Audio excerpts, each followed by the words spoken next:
Good morning and welcome to the 2026 AAAS annual meeting SciMic stage supported by the George Washington University. This is being presented here in person in Phoenix as well as being streamed online on the AAAS annual meeting YouTube page. I've mentioned before, we have a long list of interviews today, so fun. So we're gonna jump right into our next one with Chelsea Igtanloc, Project Management Engineer at Lawrence Livermore National Laboratory. Welcome to the SciMic stage. Yeah, thank you so much. Tell me a little bit about yourself. Yeah, so I am a project management engineer at Lawrence Livermore National Laboratory. It's really hard to talk about my description because I genuinely wear a lot of hats. And so typically what I do is I provide project management expertise to different projects. So I can range from lab maintenance, several different climate-related efforts. What else? Yeah, I'm just like, all of my projects are like going through my head right now, and I'm sure we're gonna talk about more of them as we go along. Rolodex, right? Literally, it feels like almost like I'm playing Pokemon and I have all these Pokemon. Oh, I love yeah. Pokemon. Don't get me, so let's turn back to...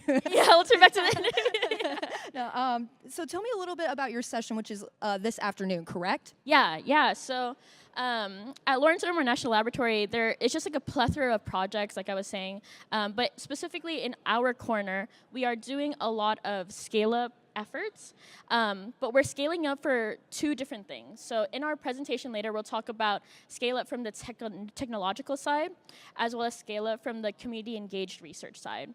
And so for the technological side, a lot of our researchers will think different questions like, how do I know I'm doing the right thing? How can I get something that works with such little time and as soon as possible? Right. Whereas on the community engaged research side, we're thinking about how can we talk to communities and make sure that we're giving them information that's helpful, that they can understand and doesn't overwhelm them, but also so that they can understand to the point that they can engage in discussions. We can alleviate any fears that they have around technologies and be able to like sit at the tables with different industry stakeholders. You mentioned wearing a lot of different hats. Yeah. And so in talking about your work, what excites you maybe the most about kind of the work that you do? Yeah, I have a really great privilege of being able to work with amazing people, both on my projects as well as being able to work with the communities that we work with. Right. We'll talk a lot about this during our panel, but I think it's not often where you get to work directly with the people you're trying to support. Right. So I get face-to-face time with everyone, which is, I think, my favorite thing. And we have a lot of students who are attending this conference. So what would you say to someone who maybe would want to, or who hears your story today and is like, wow, I want to do that. Yeah. Like, what would be your advice to them? Yeah, I mean, even being early career as myself, right. I like think back to like when I was in high school and I never would have thought I was doing what I'm doing now, I guess. Same, yeah. So I think like what has gotten me through so many different like wearing different hats and like being able to do different things is like really understanding your purpose behind like what you're doing.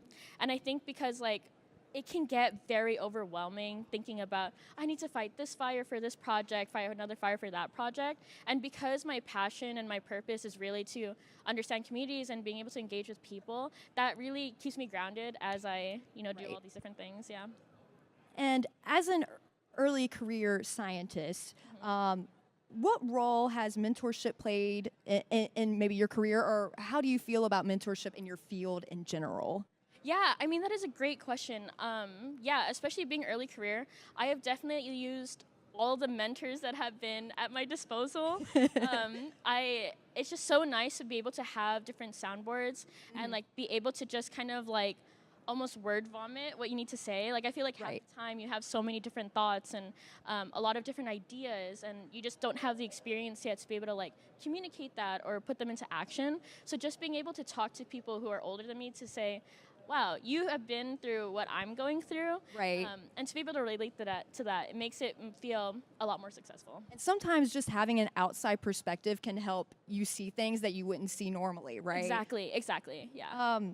And so kind of on this similar theme of mentorship, has there been any advice that you've received, and this doesn't have to necessarily connect with mentorship, but just from anyone that you've received that has stayed with you? Yeah. Wow, that is a really great question. I think what comes to mind, and I wouldn't say like, it was like a mentoring thing, but something that was said to me at this conference when I first got Oh, here, nice. that has stuck with me throughout the entire conference is just to trust your intuition. I think like there's just so many different paths that you can go on, and if you're really following where your intuition takes you and where your heart is taking you, you can kind of achieve everything. Like even if you feel like you're not meant to be somewhere or you're not meant to sit in a specific spot, you really are if it means your intuition brought you there and you are meant to be where you are. I love that phrase. Yeah, That's so well said. Yeah. And looking more at the work that you do, has there been any skills that have been important to your success that people might not expect?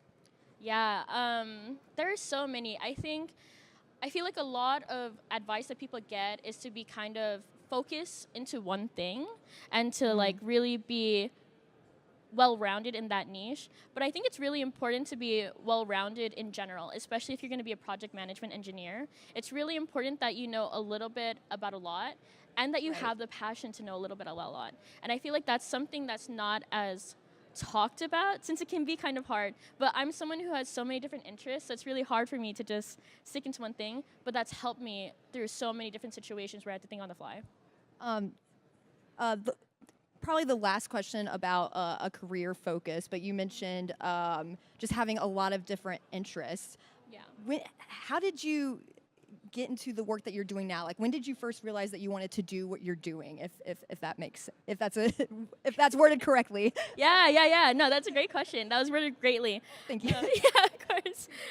I think in college and like, it was just, I was so focused on what is going to be my one thing. What is going to be my one thing that helps me stick out, that I can really pursue. That's a good, I like that. Exactly. Yeah, and because I couldn't figure it out, I was so interested in the world in general and everything that people were offering me that I was like, you know what makes sense to me is something what a project engineer does. Someone that can use their plethora of skills and be able to apply it to any specific thing.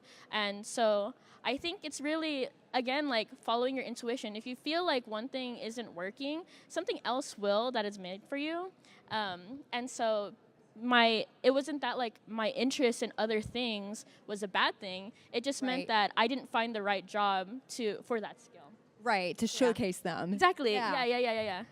Pivoting to what I'm calling the final phase of the interview, we do science work, we're scientists, but we also have interests outside of that. Is there anything that you're reading right now that you'd like to share, or any other hobbies that have brought joy to your life? Yeah. I'm actually interested in a lot of hobbies. I like to sing, I like to dance.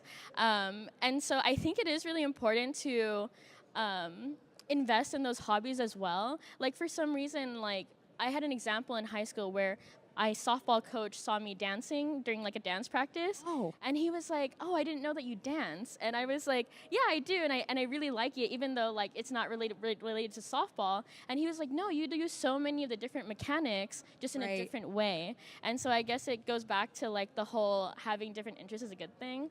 Yeah. So yeah, and I did think about the book question, and I tend to start so many books and never end them. Yep. But the book that I'm reading right now is called Championing Science by my colleague Roger Ains, and it is a wonderful book. He does a great job. He writes it with his wife, which is so cute, nice. I think it's adorable.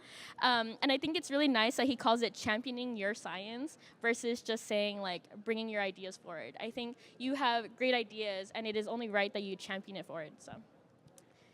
Are there any final thoughts that you would like to leave the audience who is listening here in person or streaming online? Yeah, I think an important part about what we'll talk about later in our panel is I titled this interview, now I'm trying to remember what I titled it.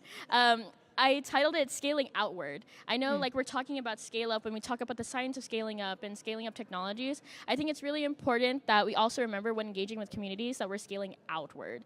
I think they said it during, interesting. I like that. Mm-hmm. Yeah, I think they said in the plenary speaker, like scientists are like people.